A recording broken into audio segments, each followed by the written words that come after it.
What's going on, everybody? I felt like I clicked that transition a little early. We're about to transition a little early. Whoops. Welcome back to the Juice, man. Just amped up, ready to go. What was our last episode? Caleb Summerall. Yeah, that was a good one. Got a lot of really good feedback from that one. Yeah, we got a lot of feedback from that one. Not just YouTube comments, but people reaching out. Like, he's a likable dude. Oh, yeah. He's funny. He was a good time.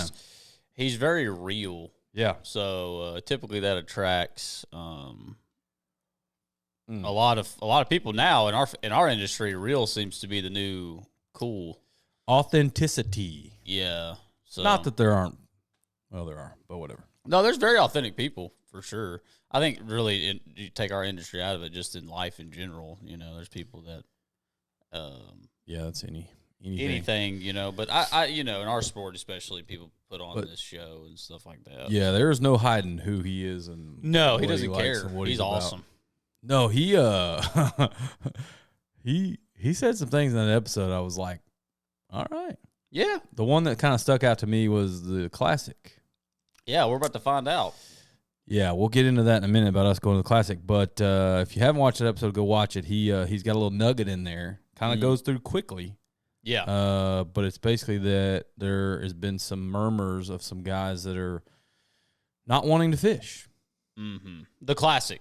The Bassmaster Classic. Well, they asked if they would still get their $10,000 for showing up if they didn't fish. You know, because if you make the classic, you're guaranteed a minimum of that $10,000. I mean, obviously, it's been said by some of the guys. I don't want to dig into it too hard, but that might be the dumbest thing I've ever heard. That's pretty retarded, and I really doubt we see it. I don't. We're think about so. to. They started practice today for the classic. So, the classic's such a weird deal, man, because the classic doesn't start till next Friday, right? Yes. So, and they started practice today on March the 15th. This Friday. So they get 5 days of practice, though, right? I don't think so. Yeah, I think they practice until Wednesday because then media day is Thursday. That's the off day. I thought they only got 3. And then off water 3? Uh-huh. Whoa. I thought, but it could be wrong, dude. I don't know. I really don't know the answer to that. You think I could look that up? Yeah, look it up on Bassmaster real quick. But will they tell you that? The practice days? Yeah. I don't know. You don't know? But I know there's do what? Call Lee. He's on the water. Just call him. Yeah, let me bug Lee, who's practicing for the classic. Hey man, question. Call Daryl. I don't know. I want to know, dude. I want to know the answer to this because the classic's a very weird tournament. Well, there's a lot of media pressure on the guys. So I know there's like a lot of media ride-alongs, and I guess we'll get into what we're doing, what we're participating in. I guess we're considered media. Oh, yeah, we're media now. Yes, we filled out an application for media credentials to go participate in Media Day. Along with Media Day, there's several other media options, including ride-alongs. Did you see that in that email? Ride-alongs, what does that mean? With the pros. You can request to get in a guy's boat and ride along and do a Media Day during practice. Yeah, I'm not doing that. Well, no, but like it's a great opportunity. That's something you're interested in, but there's media guys, and it says on there, it says you can't get out of the boat. Yeah, they do. You got to stay in there all day, daylight till dark. When that man's ready to get off the water, that's when you can get off the water. This was from March 6, 2023. Everyone processes differently, but none can or will escape this reality. What you find may not be what you fish. Classic anglers conclude their official practice period Friday through Sunday, 5 days before the event starts. They conclude practice? I told you, it's Friday, Saturday, Sunday. So what do they do for 4 days? See, this is the thing about the classic, man. This is why the classic's wild. Check this out.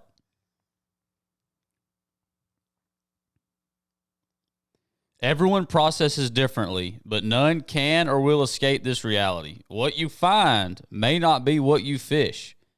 Classic anglers conclude their official practice period Friday through Sunday, 5 days before the event starts. Then comes Classic Week. That means you've got several meetings, dinners, night of champions, media interactions. One final practice session the Wednesday prior to the tournament's Friday start offers a final look at the Classic waters. So it's a wild. That's a weird time of year to do that. The Classic's a wild. Yeah. I don't think I like that. But I would still participate gladly. This disjointed practice schedule, along with the optional pre-practice, requires a calculated approach. Put it this way, media day, the Thursday before each classic, finds about half the field admitting that they're still pondering whether they'll start the following morning. So that's a wild stuff. So they started today. Yeah. They're going to get today, tomorrow, Sunday. They're going to be off Monday, Tuesday, get a look at the water on Wednesday, off Thursday, back to tournament Friday. The Classic is a wild tournament, dude. Yeah, and March is a weird time of year to do that. Yeah. As many of you know, it changes day to day this time of year. I mean, it is day to day. It really is. It's hourly. But these guys know how they know how it works. These guys are the best in the world. That's why it's the Classic. It's the Super Bowl. It's the big granddaddy. But anyway, we're going to the Classic. The Juice going to the Classic, and we picked up our first sponsor. Yeah. I mean, it's pretty crazy. Well, honestly. They're going to sponsor the Classic for sure. Yeah. Yeah, they're sponsoring our trip to the Classic. Weaver Brothers in Jasper, Texas. Jasper, Texas, yep.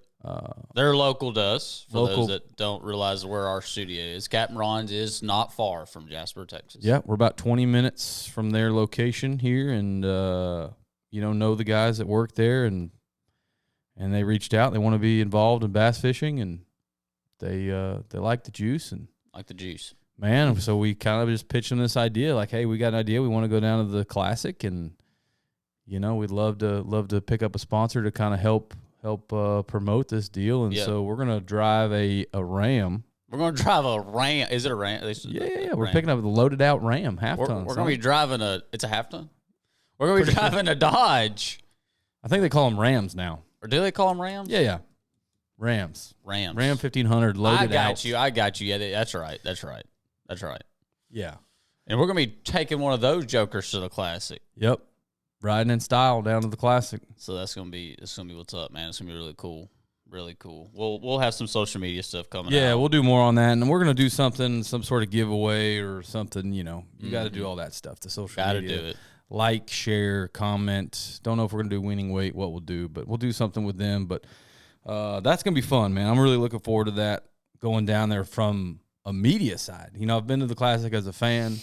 I've been to the Classic as a retailer, going down there for Tackle Addict, and now get to go as media. I kind of feel, dude, I'm not going to lie, I feel pretty cool with a badge that says media. Yeah, I'm not sure, because I've been to the Classic as well as a fan, never worked. Well, as a matter of fact, I did work the AFCO booth the last time I went to the Classic, which was in Fort Worth, where they're going back to next year, right?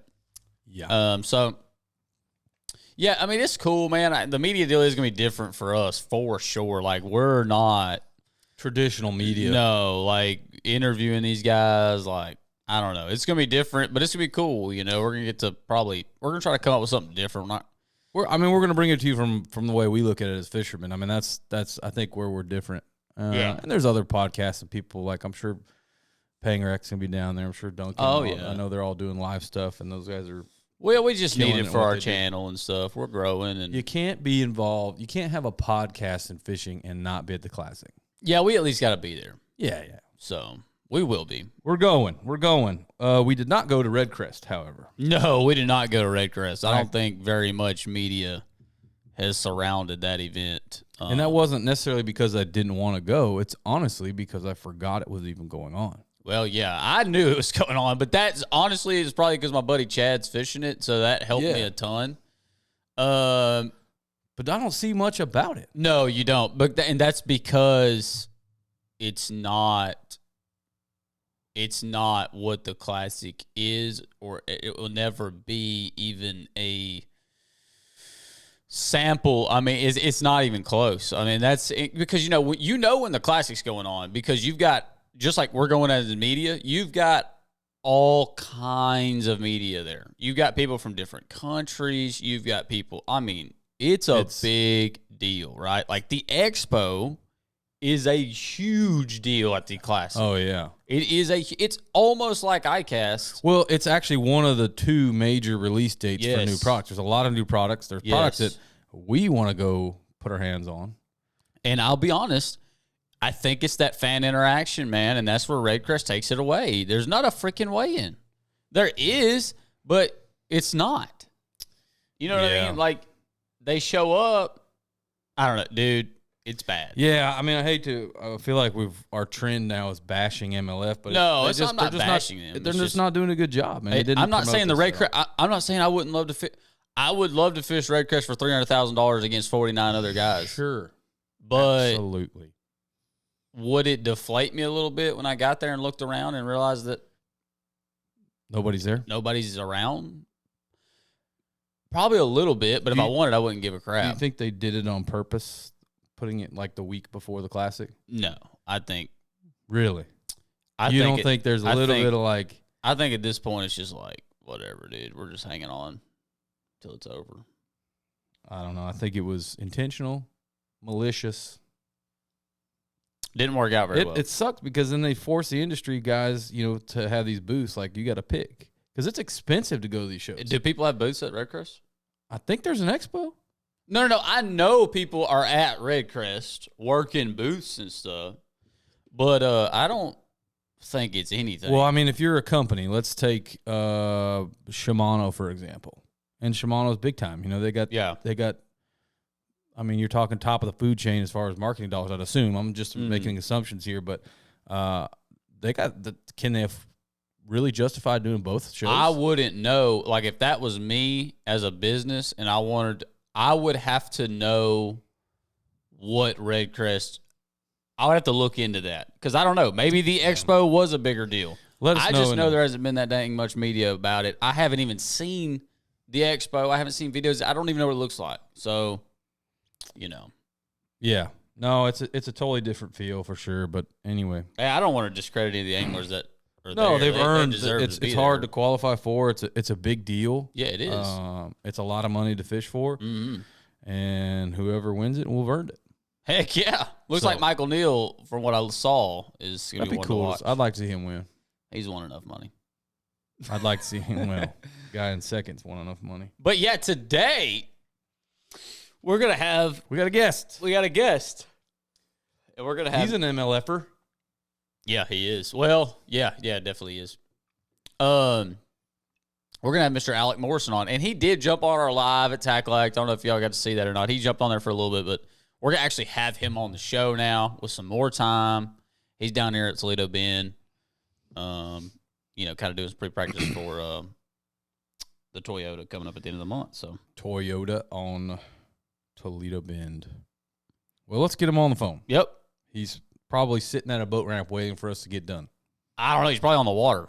Freaking weatherman. I should have been on the freaking water. I know. It's supposed to be 80% chance of rain today. Barely raining. Hey, good morning. Good morning, sir. We were just debating, are you on the water or are you sitting at a boat ramp waiting for us to be done with this shenanigans? Yeah, I'm just waiting at the place right now, but man, I can hear the rain coming down outside. Oh, is it? So we got good timing at least. Yeah, for sure. I'm gonna try to get out on the lake after once this storm passes. Yeah, absolutely. I'll be out there too. So we'll be out there together, man. So we had you on the live, and we got to talk to you just a little bit. But we knew we wanted you to, we knew we wanted to get you on the show for a, Yeah, we've talked about it several times. Full episode, and I'm sure there's a lot we'll get into. At least I want to pick your brain about, and I'm sure Shane does as well. But I think the biggest reason for me, like wanting to have you on the show was just because, me and Shane have talked about this before on the show. We've discussed some of these guys, and I've told Shane like a long time ago, I was like, dude, there's some guys coming up, and it doesn't matter what field you put them in. These are the kind of the new wave, and I put you in that, and so I appreciate it. Absolutely, man.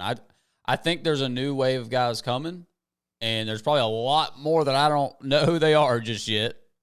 And but I think that I would definitely put you in that category, man. And so we just want to hear Hear your story. Hear your story, man, because, I mean, it's wild. All I know for sure is that you came down here and put a butt kicking on us Rayburn guys in a Toyota, and you're from New York. Hold on, I wasn't in that tournament. Well, I don't think it would have mattered. It would not have mattered. No, I couldn't have caught that kind of weight. Was it September? No, it was in May. May, yeah. It was a throttling. Ass. Oh, that was a fun time. Yeah. I'm not sure if that'll ever be attainable again, but shoot, I'm gonna try. Heck yeah, man. So tell us how you got into it, man. Tell us about you. Yeah, for sure. Well, I really had basically like two mentors growing up that kind of got me into fishing, and that being my father and my grandfather. And they did not fish bass tournaments. However, they really started me off and kind of pointed me in the right direction for attaining this love for fishing. And I kind of went my own way with it at a very young age. I'd be in middle school, and I'd finish up for the day, and instead of heading home and working on some homework like I probably should have been doing, I was I was trying to go hit up the local ponds, or literally I'd go fish Lake Champlain from the bank at my earliest stages. Oh, and wow. That was really cool. And I would fish this area called Point of Rush, and for those of you who go up there, you'd probably know where I'm talking about. It's a really good ramp up on the north end, but I would fish from the bank up there at a young age, and while there was either FLW Tour practice or an Elite Series event, I would see all these guys launching and coming back in at the end of the day. And that was kind of like the first time I had really witnessed that. And a lot of these guys would, take the time to talk to me about fishing, and I was asking them all kinds of questions on, what they were using and all that. And they really took the time to talk to me. And it wasn't long after that I started watching, the old Bassmaster and FLW shows on the TV, and it really just built from there. And around the age of 14, I was, just starting out in high school, and at the end of the day, I'd get home, and I'd hop in the truck, and my mom would bring me to this local ramp on Champlain, only about 10 minutes away from my house. And she would launch my 17.5-foot Ranger in, and I would fish until dark, and then she'd come pick me up at the end of the day, and I'd basically be doing that every single day. And so I really kind of showed interest in it early on, and I haven't ever looked back. Man, that's freaking cool, dude. Talk about a training ground. Yeah, dude. I was just sitting there thinking, like, yeah. I was just painting a picture in my head of young Alec Morrison walking around the banks of Lake Champlain and then launching his 17-foot. Dude, how many times did you smash him in that 17-foot Ranger?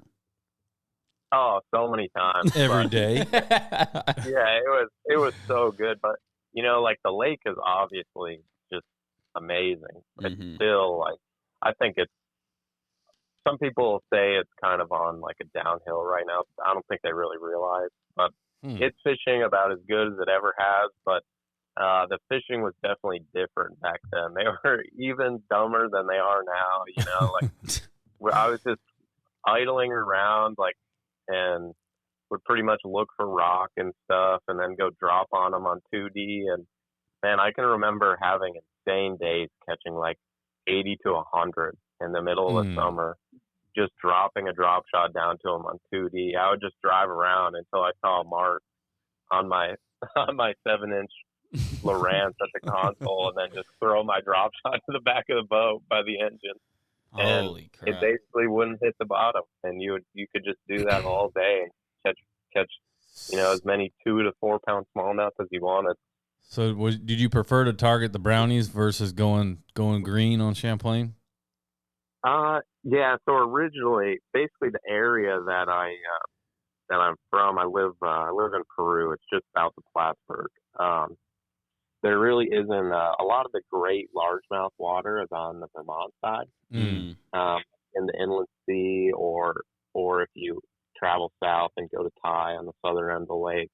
But yeah, kind of the original area I started fishing, there wasn't really a big population of largemouth, so I just kind of, for the most part, would just fish for smallmouth. And at that point, I had never even seen the Vermont side of the lake, the inland sea.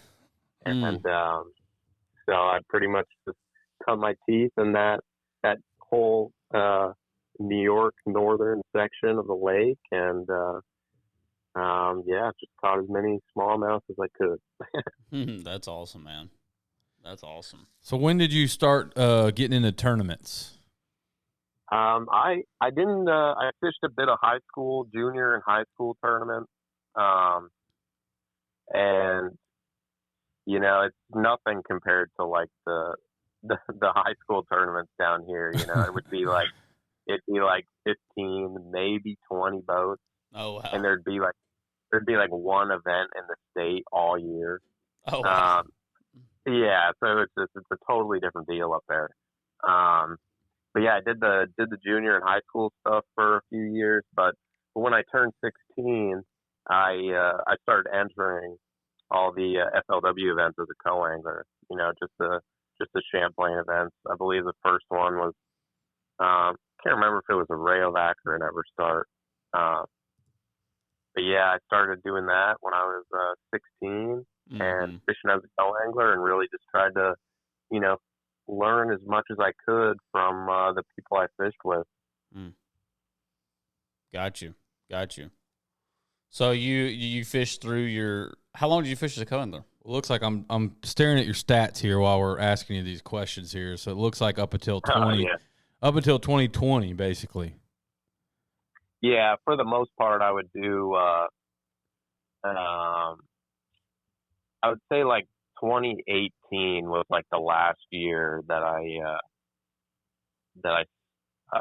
basically fished all events as a co-angler, and then from there on, I would fish like some BFLs and some other local stuff as a boater. But then when like the Costa Series would come in, then I would fish that at those larger events on Champlain as a co-angler. And so I kind of mixed it up for a little bit before 2020, where I decided to fish everything as a boater. Got you. Makes sense. That's awesome. Yeah, well, it definitely seems like you kind of hit your stride now. Yeah, so you really, I mean, what are you looking at? I mean, he really hasn't been fishing on the front of the boat like all that long. I guess, what is that, 4 years? Yeah, so you kind of hit it. When you kind of started doing it full time out of the front of the boat, you kind of hit it hard. Yeah, no doubt. And, Gotcha. like even when I was fishing as a co-angler, like on Champlain events or like, NIDA events and stuff like that, just local stuff throughout the state, I would practice, out of my boat, and kind of, just get a feel for how the place was fishing and what I needed to be doing and all that. So it wasn't really like in 2020 I made this huge jump from never fishing on the front to entering tournaments, doing it. But yeah. Wow, that's awesome. So last year you won AOI in the Northerns Toyota Series division, right? Yep. And so that was your ticket to the Invitationals, which you're fishing this year. Yes, sir. Got you. And you're still fishing Toyotas, obviously. Yeah, still fishing some Toyotas. did the one on Rayburn, and we're about to have our event on Toledo here, which definitely looking forward to. The place is huge. Seems really cool. It's a big ass. I'm excited to just try and break it down the best I can. Yeah, it's a monster, dude. Have you ever been to Toledo? I have not. No, it's my first week there. I spent the last 3 days on it. Got you. Okay. Yeah, it's not like Rayburn. I'm sure you've noticed that they're not the same. A lot of people around here like to compare Toledo and Rayburn. It's like, bro, they're not the same at all. Like, they're so close, but yet so different. They are. Yep. I mean, there's some similarities, but for sure. I mean, but for the most part, yeah. 100%. Yeah, I mean, there's pine trees on the bank. Yeah. I mean, there's hydrilla. I mean, yeah. But, no, I mean, Toledo, and I'm sure you've probably already seen Toledo, at least in our opinion, I think in anybody's opinion that's fished both this year, Toledo is fishing way better. Yeah.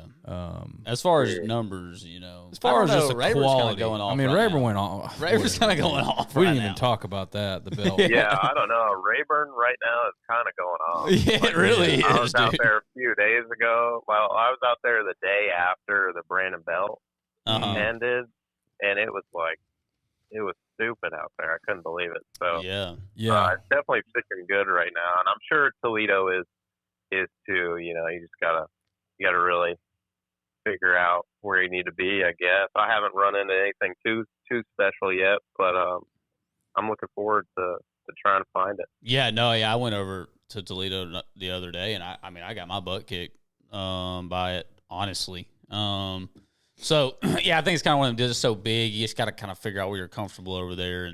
But I had a trip on Rayburn yesterday, and a guide trip, and it was freaking retarded, dude. Like, it's just stupid, dude. Like, I think what's happened is they've drawn the lake down so much that these fish literally have nowhere else to get. Like, they can't. I know. It's like, well, they're there. It's the perfect storm. It's crazy. They want to spawn so bad, but the lake's dropping a couple inches a day, and they can't. So they're just hanging out right there, just ready to be plucked. Yeah. I mean, I ain't saying that we're catching 30 pounds, but, dude, like, crushing them all day long, like. When it ends, though, it's going to end abruptly. Yeah. And Rayburn is going to suck fest. Yeah. No, I mean, it's fishing good for sure. Like the day after the Bell, I had a pretty unreal day. I had almost 38 pounds by like 12. Oh. And they were all post-spawn fish. I mean, paper thin, dude. Like every one of them. Oh, my God. That's gross. It must have been like the first wave to go up, and I just hit them perfect as they were coming out, kind of deal. And like, no, I was surprised though. I'm sure there is a lot more that are trying to spawn right now. It is interesting that given the time that the water's also coming down. So I'm sure it's weirding them out a little bit, but they seem to be biting regardless. Yeah, no doubt. That's really cool that you found a group of posties like that. They're obviously back up there feeding. That's awesome. But yeah, man.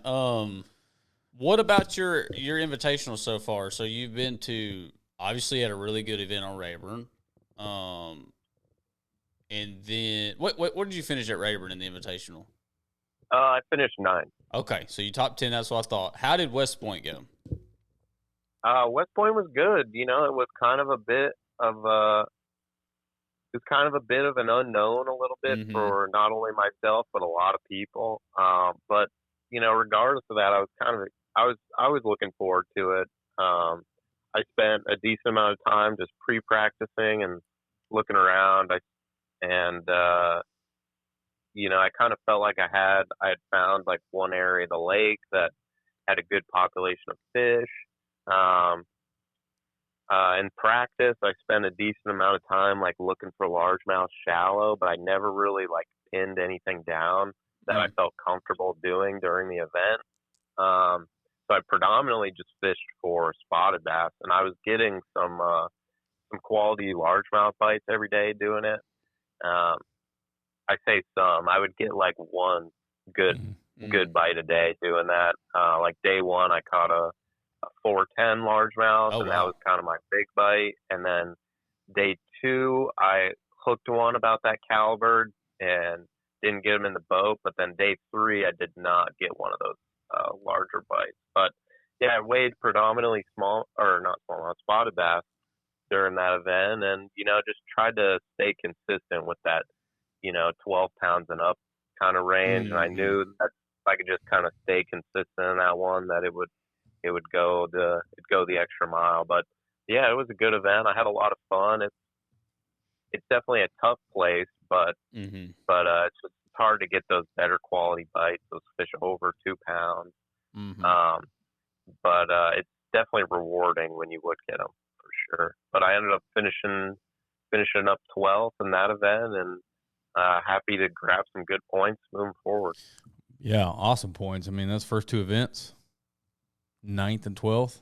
Yeah, going to be stout. Salty. In that AOI race. I mean, the Angler of the Year race in the Invitationals is going to be, it's pretty stout in general, because you got Drew Marshall Hughes. He's done well in the first 2 as well. I think he's in 3rd or something. So no surprise. Yeah, he's sitting in 3rd.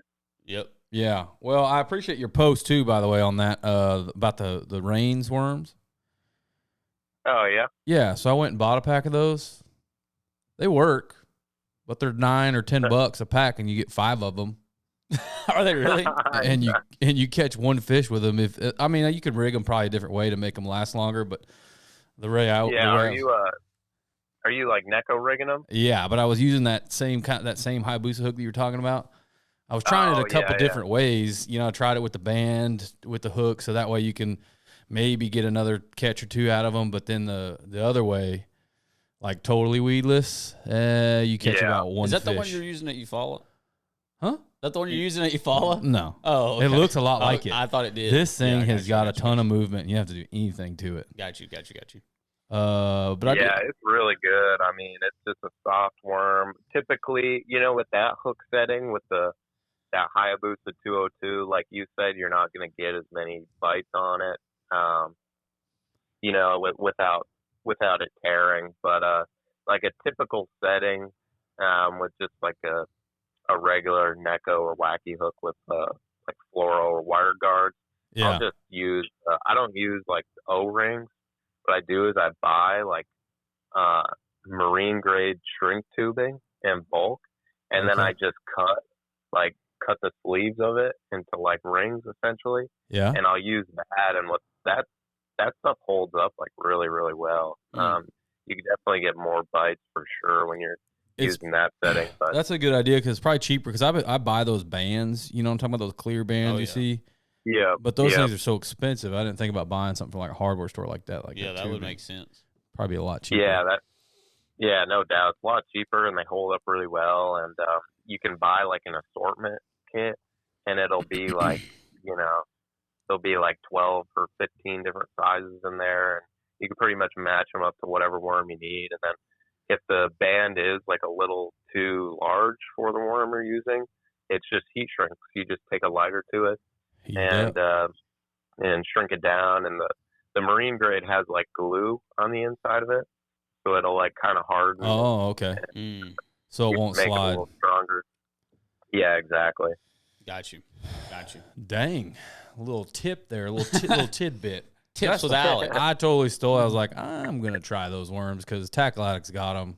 Yeah. And I went and bought a pack, and literally like immediately started catching fish. And I was on a trip actually, and the guy was like, "You got any more of those worms?" I was like, "Dude, I'm gone. Like they're out."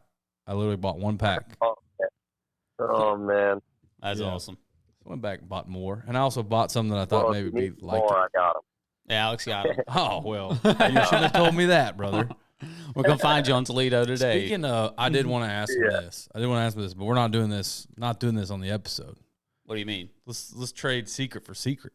What do you mean? I want to know, and I know and I would never tell anyway.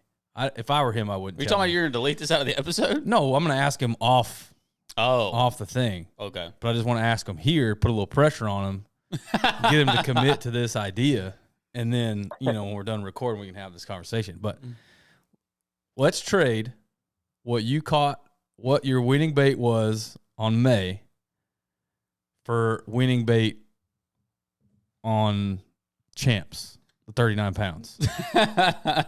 Deal or no deal? Yeah, you guys smashed. That was deal. He said deal. We got a deal. We're gonna trade bait secrets on that one. Wyatt's like, you idiot. No, we're not. No, I want his. Man, you guys had a day. That looked awesome. Congrats on that, by the way. Yeah, I it's appreciate that. Very special. I'm sure you'd appreciate that they were pretty much all caught on a spinny pole. Yeah. Heck yeah. So while we're on that subject, what's your I mean, I saw the photos from that dominant performance on the Toyota and Rayburn. I mean, there was definitely a spinny pole going on. What's your thoughts on all the hoopla right now? Yeah, all the forward-facing hoopla. I was going to get into that with him eventually, but I'm sure you're over it like we are. Yeah, I mean, we just see it all day on social media. But yeah, I mean, it's just a tool at the end of the day. And, man, I love using it. I get excited using it. And, I've learned, take actual fish catches away from it. I've learned so much by watching fish and their behavior while using it. And it's stuff that, as an angler, you can like really appreciate.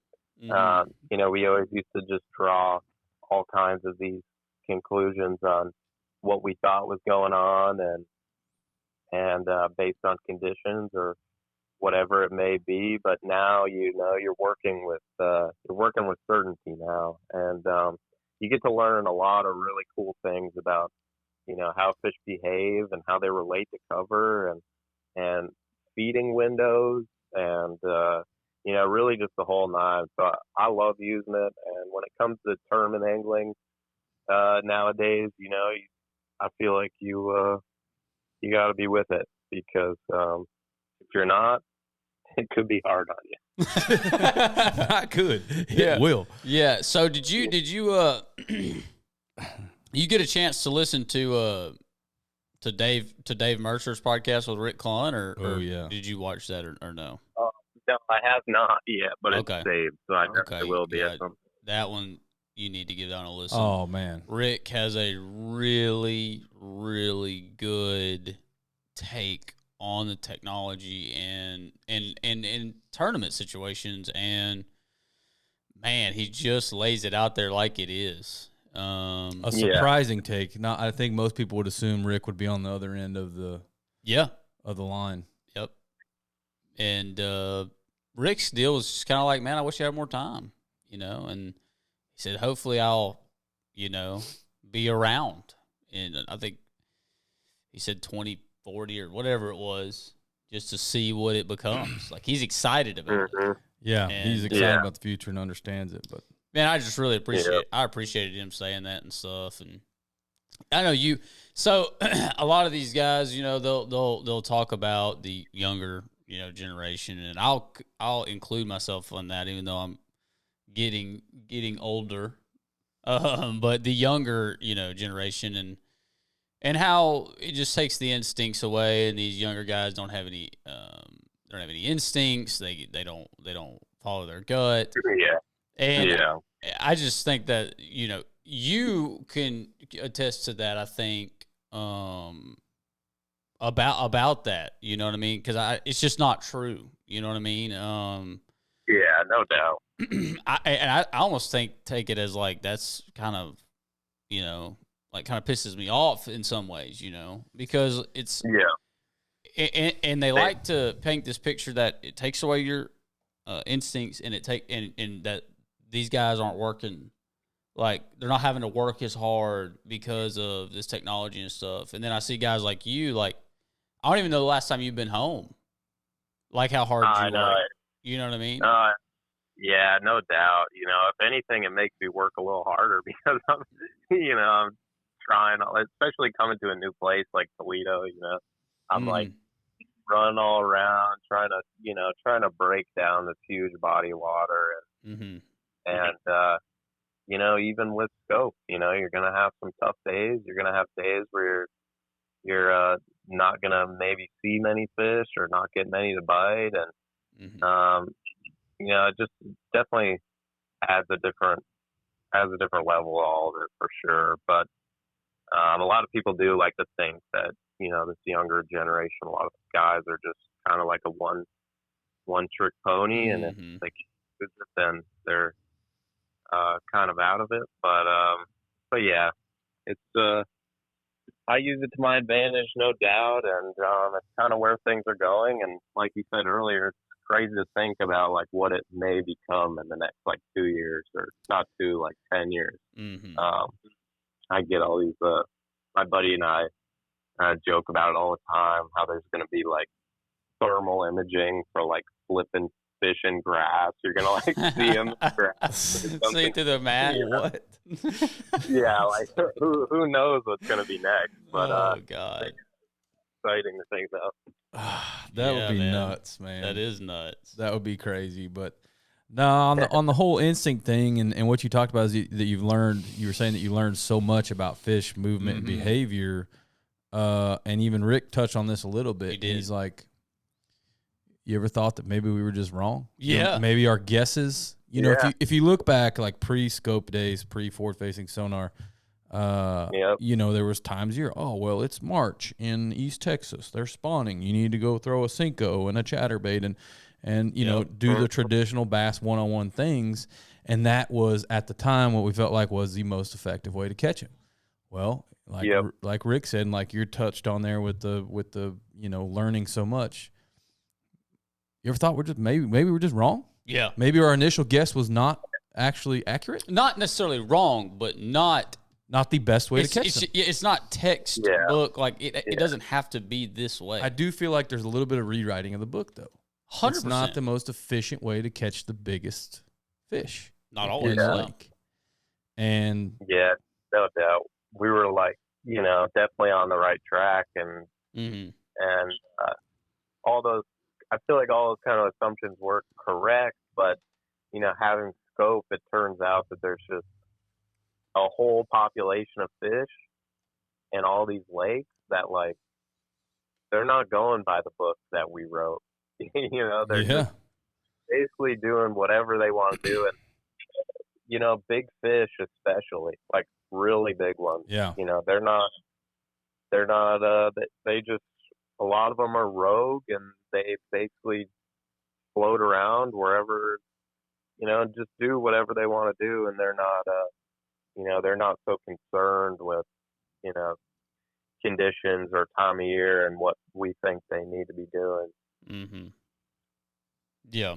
Yeah, I totally agree. Yeah, and that's why the weights are getting bigger and bigger and bigger, because now we have the technology to target those nomadic giant roamers that, you know, she might have been up on the bank spawning 2 days ago, and she was in very catchable water by anybody with a stick bait. But now she's not. Now she's out roaming around eating whatever swims in front of her: gizzards, crappie, turtles. Right.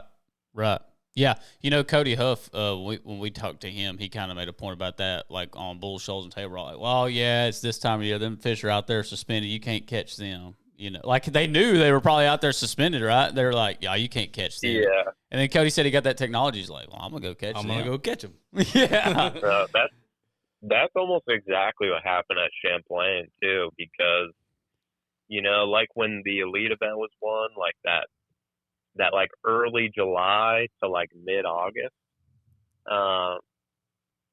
you know, take this back to like 5 or 6 years ago, and July was probably the toughest time on Champlain, and it a lot of it was like, you know, we believed it was because post-spawn, and like, you know, a lot of the fish are thin, and we were targeting a lot of fish like kind of mid-range. But it seemed like the deeper fish that were on rock and stuff like that, during July, they would just kind of like vanish. And, you know, we knew they were floating around out there somewhere, but there was like no way to really catch them besides like what I touched on earlier. And that was like, you would basically just like idle around with tooties.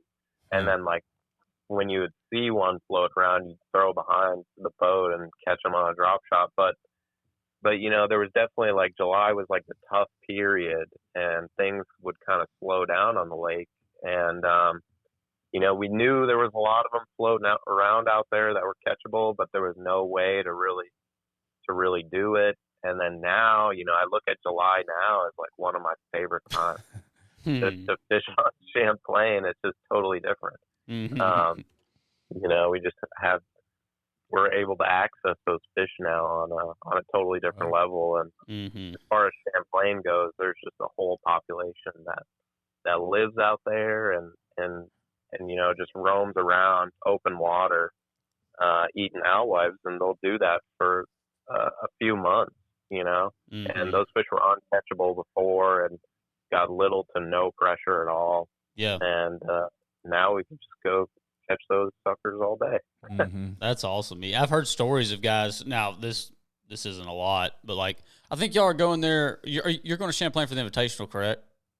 Yeah. Yep. At the beginning of June. Okay, so they'll be spawning in y'all's event, correct? Yeah, there'll be a lot of spawners for okay. sure.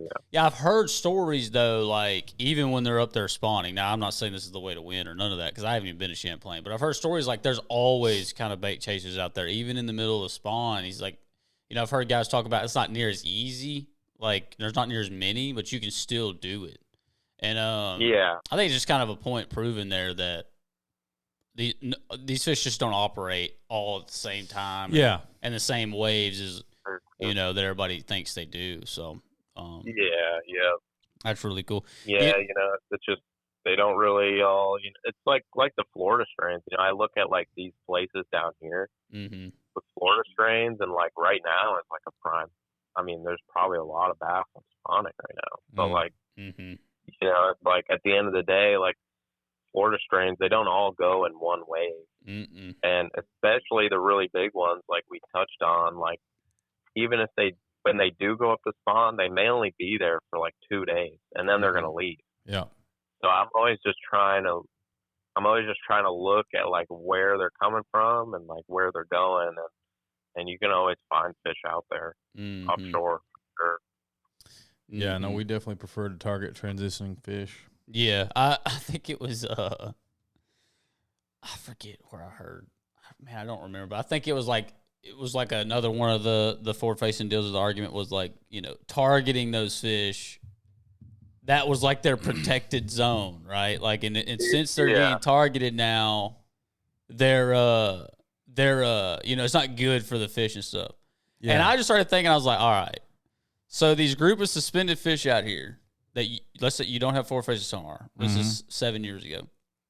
In the middle of summer, they're chasing bait under the surface. You can't see them. But if they start schooling out in the middle of the lake and you go over there and throw your top water on them, you're catching the same exact fish. Yeah. And it's like, I'm like, man, I don't think y'all thought that argument through at all. Yeah. And those big roamers, they move into piles and stuff, and you end up catching one. You know what I mean?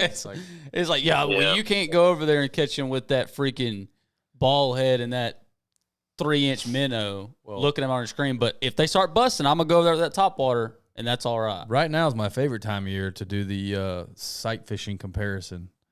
I mean, all these guys like, oh, man, we're just catching all these fish. Four-face are bad. And I was like, oh, but snatching them off of a bed, put them in your live well so you can do a hero pick at the end of the day.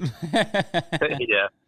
Meanwhile, the bluegills are just like demolishing the eggs on the bed when they take them off, Yeah. I don't know. Yeah. I know it's a big deal at Champlain, right? Like having spawning tournaments out there. There's a lot of complaints about that. Yeah, there is. But, smallmouths just, I wouldn't say, they're susceptible for sure on a bed. Like, only because, like, a majority of fish are going to bite on your first cast, like, no matter what you throw in there. Like it could be a 12, like on Champlain, it could be a fish on a bed in 12 foot. And if your spook goes over that rock or whatever, he's going to swim up 12 foot and eat your spook. Holy every crap. time. Every single time. Like it's kind of unreal. But as a co-angler, that was like my way of catching them. Oh, crap. I had like the Metanium DCs when they came out in 2015, that model. Yeah. And at the time, my boaters would be like, they're like, what the hell is that noise? Your reel is making. But I'm like doubling their cast with a spook. And I had so many successful tournaments just bombing a spook as far as I could. But anyways, yeah, they're just really susceptible to getting caught when they're on a bed, and you know, when it gets warm, smallmouth just get stressed and they die. It's just kind of part of it. Right. But you know, it's almost the same during the post spawn as well. Like you're fishing for some that are, you know, mid range and just got off the bed, and they're not really like fattened up yet or anything. Like all those fish are kind of susceptible to, you know, even with proper care, you know, you'll get some that they just don't make it. Yeah. And you know, it does suck. You know, like spawn tournaments probably are my favorite. You know, I would much rather this invitational be in like August or something. But yeah, you know, it is what it is. Right. I just didn't know, because I'm kind of I'm not in that kind of like world up there, you know. Yeah. So I want to know, and I can't wait to get to Champlain, and I will be there at some point. I mean, there's a derby up there. Is there a Toyota up there? Yeah, there's a Toyota, and it's during a great time. What time? It's in July. July. Okay. When is that nation qualifier at? I don't know, but if I was gonna go up there, I don't know if I'd probably go up there and throw my money in, where you can make. So that one is during. I wanted to fish that event, but it's during the Invitational on Detroit River. So I believe it's end of July. Oh, okay. So we could just go up there. Both. We just go up there, bang bang. Be up there for a couple weeks. You could. Yeah, heck yeah. Dude, I want to move to upstate New York, at least in the summertime. Maybe not the wintertime. Wintertime sucks up there. It's got to be so hot down here. I mean, might as well. When we left the St. Lawrence River last year in that open, and I came back down here, it was 105 degrees every day. Oh, no. I was depressed, like seasonal depression. I was like, me and Shane fished some hot turn. That one we won on Choke Canyon, bro, that was one of the hottest tournaments. Like, bro, the wind would blow, and it feels like you just opened the oven door to get something out of the freaking oven. I'm telling you, hot. Yeah, that was hot. It was 107, 108 every day. Hot tournament. I was pouring I don't know sweat. how you guys do it. Dumping sweat, bro. So bad. I'm definitely not used to that stuff. I mean, I've fished some days like that down in Florida, like last year in May before I traveled over for this one, or the Toyota that was here. It was super hot over there, but nothing like that, you know. Yeah, it's stupid. Texas sucks in the summer. That's why we don't have tournaments. Like, this is like our prime tournament season starts in January through June, and then it's over. Yeah, we're kind of done. We got a few.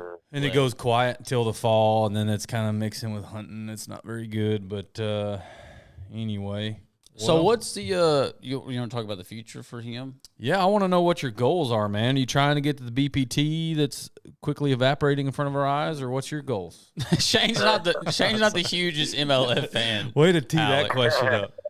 I will say before you answer, I will say that I'm not near of you know, I don't know what the right word is. Hater on MLF. I fished the Invitationals last year. So, and actually what I truly do believe is that the Invitationals are a lot more fun to watch and also probably fish than the BPT. As 100% format. Yeah. Like I actually enjoy watching y'all on live and stuff. No doubt. I mean, they're really fun to fish. I'm having a great time fishing them. Everything is, you know, the events are just put together well, and I've had an awesome time fishing these last two events, and really looking forward to fishing the rest. And you know, after seeing these last two get won by some really cool dudes, you know, I'm just seeing it get won. Now I just really want to win one. But as far as the future, you know, for me personally, like there isn't like a single route that I'm trying to take. It really comes down to schedules for me. And, you know, I'm going to go wherever I can go to do the best, essentially. Like I every single year I write down every schedule and look at them all, lay them all out, and I make decisions based on where I'll probably fish the best. And, you know, a lot of people are pro one side or pro the other side, but I'm just trying to do the best I can and fish the places I want to fish. And whether, next year the Invitationals has a great schedule, or I qualify for BPT, maybe the Opens has a really good schedule, I'll there's no shame. I'll jump wherever. No, I like that answer. I do too. I really like that. No, that's fair enough. I mean, that's honest and fair. I want to fish the best schedule that seems the most fun to me and beneficial. Mm. And that's a good way to look at it. That's a good way to look at it. I guess end goal is I would say end goal for me has always been the elite, but even since I was a kid. Mm-hmm. But however route I have to go to get there, that's what I'll do. I'll fish whatever. Yeah. So you're more of like, hey, I get what you said, elites, but are you more of like classic oriented or elite series oriented when it comes to Bassmaster?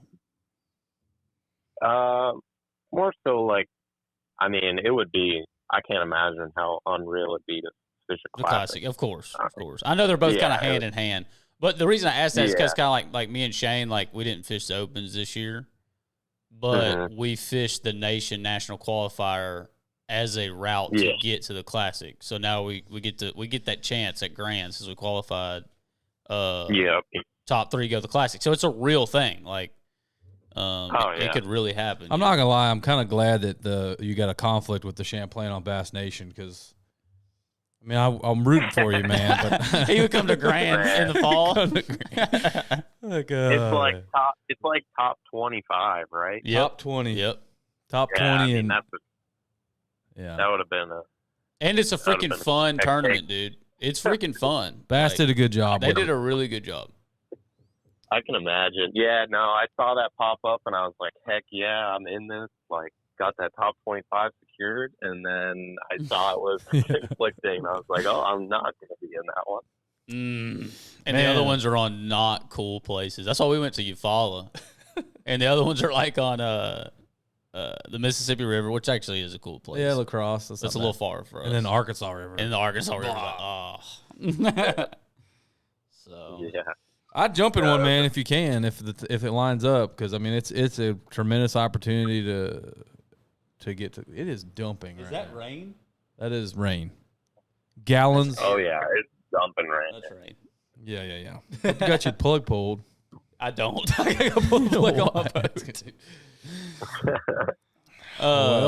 Let's talk awesome. Toledo Bend for a minute here. So you're gonna stay there all the way up until the Toyota, or you gonna give our fish a break for a couple of days, come hang out at the Classic? No, I'm probably gonna hold true there and try to find something. I really haven't found much the last 3 days, if I'm being honest. So so I feel like I gotta really put the pedal to the metal here and try and figure something out for this event. Yeah, looking forward to it. I'm not fishing all 3 Toyotas in one division. I'm going the wild card route, division 4. Oh, okay. So, that's probably the toughest one to the toughest one to do, honestly, and to qualify for the championship and everything. So really just going to put my head down and try and get the best finish I can here on Toledo. So in the wild card, go ahead. And just trying to, learn the place. I've heard so many great things about it from everybody here around Rayburn. I get that so much. If someone will talk to me about Rayburn, they'll be like, man, have you been to Toledo? Every time someone brings up Toledo. So I'm stoked to just, start looking around this place and trying to figure something out for the Toyota. Yeah, man, that's funny. A lot of these Rayburn guys, they hold true to Rayburn, and they do not they know Toledo is typically, they kind of have their waves. But they know, hey, bro, Toledo Bend's got them. Rayburn's got them, don't get me wrong, but Toledo's got them. I think you could probably take Howsen Bay and 6 Mile over on Toledo Bend, and it's got more fish in it than probably 50% of St. Rayburn. It's got them, And I think it's got bigger ones, obviously. More 10-pounders. I think they're about the same on big ones. Man. I think Toledo's got more 3 to 5 pounders is what I think they got more 10-pounders, 10-pluses. Probably. Dude, look how many I don't know. There was like 4 waiting in the belt, bro. For a day. Them dudes were ridiculous. No, that was unreal. Or like the Invitational on day 2 when I come in with an 11.4 and it's the smallest 11 of the day. Yeah. I'm like, what? No 10s weight? I know, that's no what I was saying. Raybur's got 311. some big, long ones, dog. Yeah, Rayburn went off a little bit this year, but I'm telling you, man, if you look at the end of the year, which Rayburn doesn't even do that program, but if you catch a 10-plus pounder, you take it to the certified scales on Toledo, you get a free replica. Yeah, it happens. Look how many they kick out, dude. They do, but a bunch. This might be the wrong year to do that because Rayburn has kicked out a retarded amount of double digits in tournaments this year. Yeah, Rayburn went a little like, hold on a minute, I'm not done yet. Yeah, hang on. Hold on. Let me show you my teeth a little bit. Big Sam. Yeah. I will say, to credit to the Toledo guys, I'm gonna kind of dog on us Rayburn hands a little bit. The Toledo dudes are better at coming over here and competing than we are going over there. To be all fair, though, yeah. To be fair, we haven't had that many opportunities over That's there. true. There's not as many tournaments. All the big tournaments over here, so they kind of got to come over here to I'll give fish. it to them. Yeah. You're right. They got a lot more opportunities as well. So we're going to Toledo this year a lot. Yeah, we're about to. Yeah, that's why I got to get over there now because them Toledo boys You're are not even going to get in that tournament, dude. Oh, I've already got a link. Did you get a link? I got a link in like 20 minutes yesterday. I can find you a link too. Give me a link. Alec, you need a link? No, I'm good. I got confirmed like an hour ago. Okay, cool. Heck yeah. Yeah, I can get you a link. If I sign up, it's going to be so last minute, dude. That's so stupid. Like the day before. You might as well just sign up now. I don't you know. ain't getting in the day before. I will.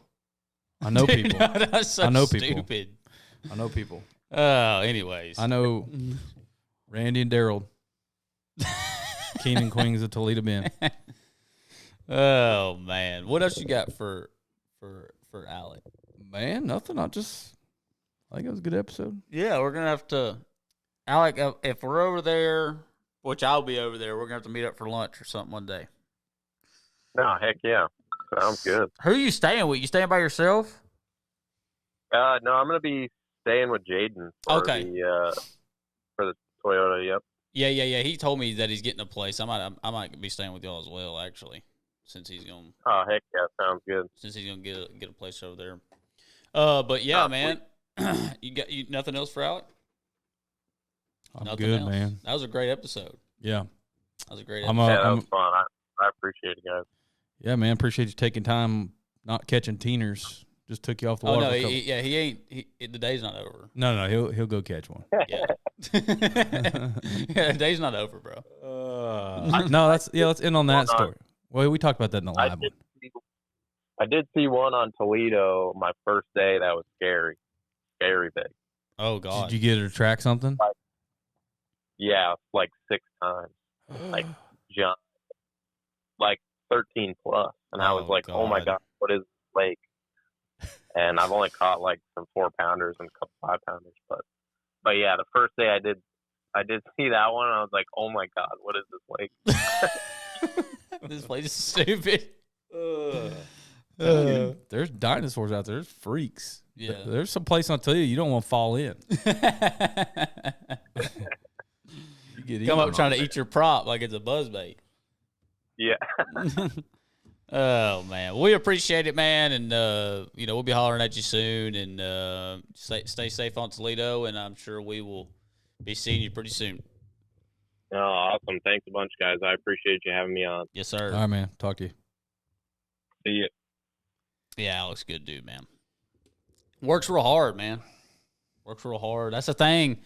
I really didn't get. He's been here for 3 days, and he's gonna be here for another week till the tournament. Yeah, well, it sounds like he does a lot of pre-practice in general after talking to him. But well, the dude lives in New York. It's not like he's gonna go home. I know.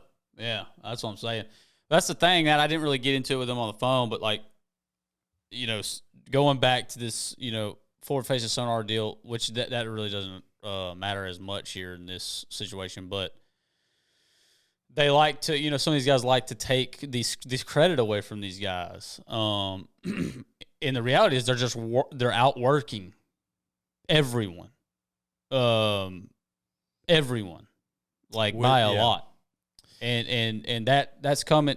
So to discredit them is really kind of messed up, because think about the time you're spending away from home, family, the investment as far as time, money.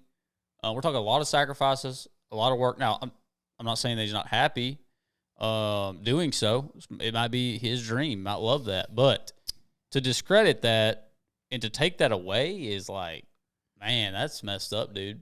Well, to go back to the Mercer episode with Clun, and he had several guests on there. I think he had Hamner on first. Yep. But Clun comes on and he talks about it, and I think even Mercer's face, he like was not expecting this. Like, yeah, it was. There's a part where he says, and you remember in the other episode we were talking with Caleb, or I don't remember what episode it was, but there was some guys saying it's an asterisk on a win if you win the forward-facing sonar days. Rick said it's the opposite. Mm-hmm. If you take away forward-facing sonar, you cannot say you're the best. Yeah, because you're basically handicapping mm-hmm. the technology. You're eliminating a technology. You're eliminating that we know exists. And is extremely restricting the effective. Tools. It's ineffective.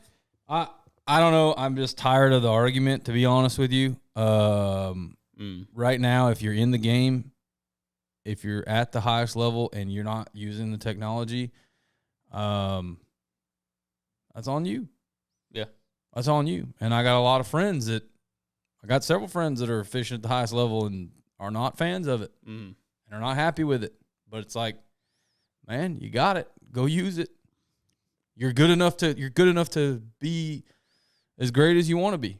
We all have the same tools, the same whatever. The debate's getting a little old. No, I got you. I do see something spawn out of this, though. I think more or less the point I'm getting at is not really a debate on whether it should be allowed or not. I think what I'm trying to say is to discredit the work these guys are putting in and sacrifices they're making. That's bullcrap, dude.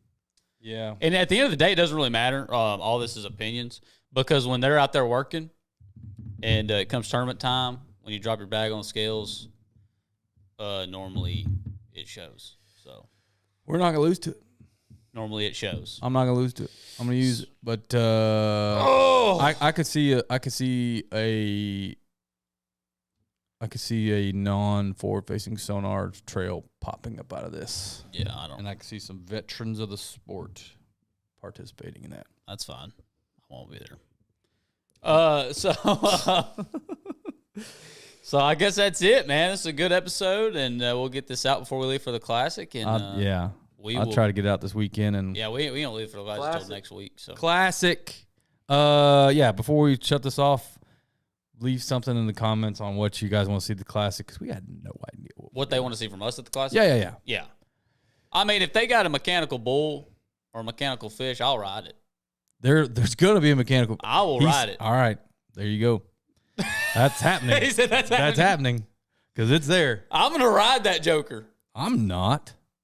I will ride it for 8. Dude, I'm still sore. You know my ribs still hurt from the other day? Oh, really? Like straight up. Yeah, Shane, we didn't even talk about that. We're going to talk about this. Episode's too long. We'll talk about that on the next one, dude. Oh, look, I just can't. What? We'll talk about the Brandon Belt, how it all happened. We lost. It was ridiculous. We were around them. Didn't work out. We did have like 41 pounds. Not good enough. Didn't even get in the top 20. Didn't get a check. But we'll break that one down next time. All right. Next time. Guys.